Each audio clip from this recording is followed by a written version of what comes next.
I'm Michael Burke, and this is William Broome. Michael Burke, how did you first become a journalist? By accident. I really wanted to go into the RAF, and I was a bossy little boy and big boy, if it comes to that. But I failed the medical at the last moment when I thought I was going to cruise into all this, and went and worked on a building site to make a bit of money while I worked out what to do. And that was such a shock, being a hod carrier on a building site, that I thought I'd find something a little bit more of a wastrel life that sounded a bit. This was, the mid-60s, so it sounded a bit raffish. I can't imagine you being a builder.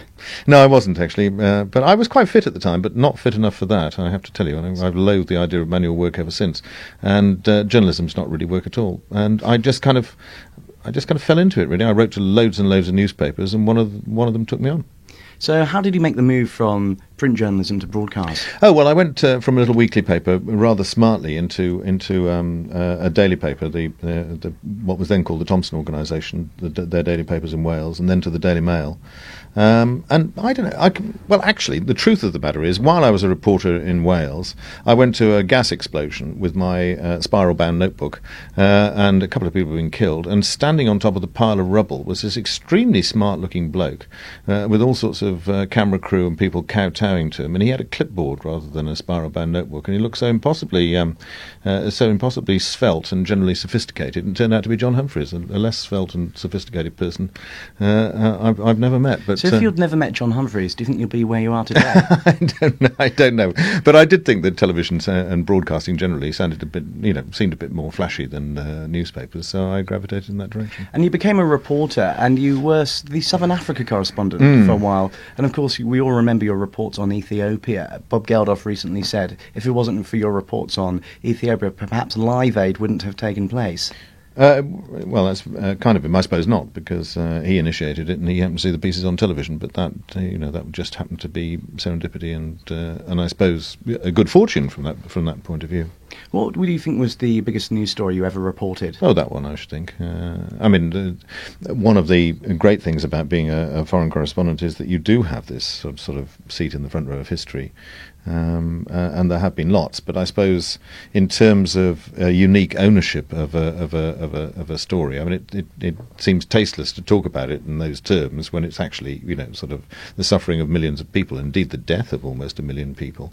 To talk about ownership in journalistic terms, but if I can be cynical about it, it's very rare that you get such a major earth-shattering story as that and have more or less total ownership of it, at least in its initial stages. Well, we all remember you for Ethiopia, but we also know you probably best as a newscaster.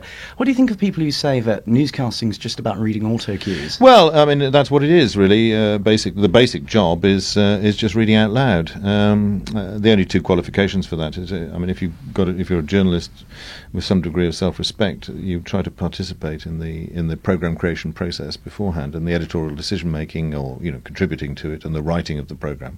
And of course, if there is some sudden news that breaks, as it does in 1 every 10 programs, or all sorts of other contingencies happening, you have to do a little bit more than reading out loud. But actually, the basis of the job is just reading out loud. Well, you're a man of many fields. You're a presenter, you're a newscaster, a reporter. I'd imagine you probably write too. What job do you enjoy doing best? Oh, the job I enjoyed doing most was being a foreign correspondent. It was just the most fantastic job. I